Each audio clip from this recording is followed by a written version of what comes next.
vois, j'ai coupé mes cheveux un peu, parce qu'en fait, quand tu commences à mettre plus souvent ton bonnet et ta casquette que te coiffer, c'est que ça sent le sapin, tu vois. Donc là, j'ai du mal à me coiffer, tu vois, j'ai un épi encore ici. Enfin bon, bref, j'ai essayé de me coiffer un peu. Là, je te montre la vidéo. Je fais un petit peu, enfin, je fais les pecs. C'est une séance annexe, on va dire, c'est pas ma séance principale. Et je fais un petit peu de développé incliné à la claque. Enfin bon, tu vas voir tout ça dans la vidéo. Rapide vidéo sur, alors sur deux choses. On va voir mon entraînement que j'ai fait samedi dernier sur les pectoraux. Et aussi, j'aimerais te parler de deux trucs, l'entraînement explosif et l'entraînement contrôlé. Je sais pas si tu as remarqué, mais souvent sur les réseaux, sur tout ça, quand on poste une vidéo de ces entraînements, il y en a qui disent oui, c'est mal exécuté, ou d'autres qui vont te dire il travaille très très propre, c'est beau, c'est machin. Ça, en fait, on s'en fout un petit peu de savoir si c'est propre ou si c'est explosif, si c'est crade comme entraînement. Parce que finalement, si la personne est vraiment consciente de ce qui fonctionne pour elle, c'est-à-dire que il y a certaines personnes qui vont tirer beaucoup d'avantages à s'entraîner en explosif parce que leurs muscles ils réagissent bien à ça, parce qu'ils arrivent bien à être à agir vraiment localement sur le muscle qu'ils veulent développer avec ce type d'exercice qu'ils sont en train de faire en explosif. Par contre, il y a des personnes qui, quand elles font ce genre de programme d'entraînement, ça fonctionne pas tout simplement parce qu'il y a tout qui va congestionner sauf ce qu'ils veulent développer.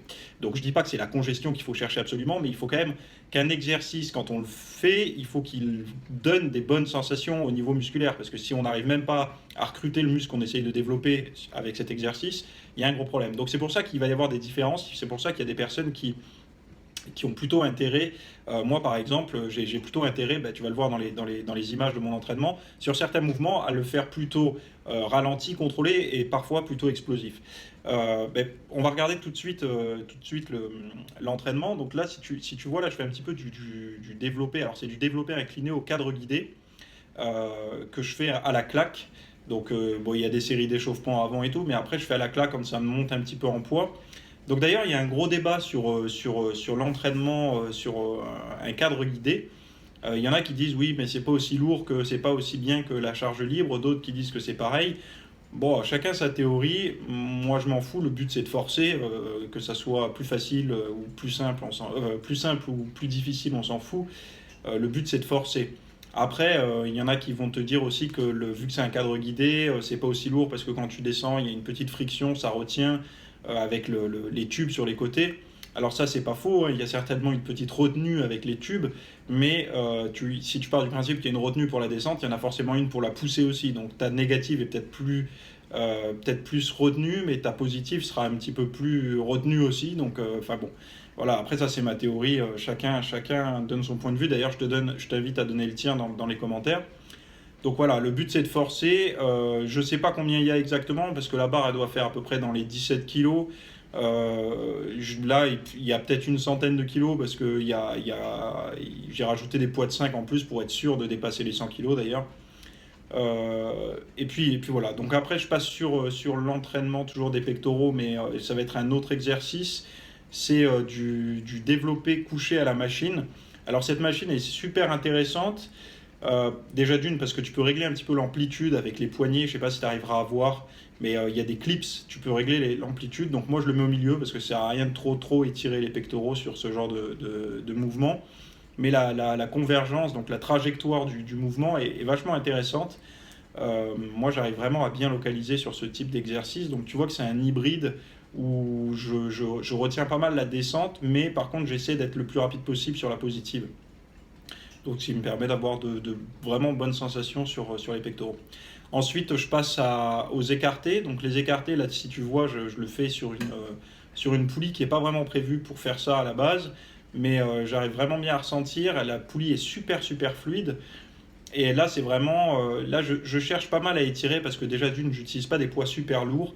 Donc, je peux me permettre de faire un étirement un petit peu plus accentué qu'avec des haltères trop lourdes ou quoi. Là, je fais vraiment sur l'étirement et puis après sur la partie contraction. Bon, là, c'est du volontaire, hein, il faut dire ce qui est. C'est pas de la contraction comme sur du développé ou autre. Là, il y a une grosse part de volontaire dans ce genre de mouvement. Donc voilà, tu vois un petit peu comment la cadence de l'exécution de mes mouvements.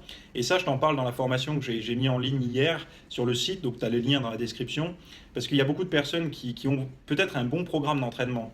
Mais après, savoir comment ils exécutent leur série, c'est toute une histoire différente finalement. Parce que si tu regardes bien, des fois, tu vas faire, je te prends un exemple concret, tu vas faire du curl pour les biceps et tu vas mettre un certain poids et tout, tu vas le faire d'une manière un peu explosive et tu vas te rendre compte que tes biceps, moi j'aime bien comme repère la congestion pour savoir si tu arrives à être un petit peu local sur le muscle.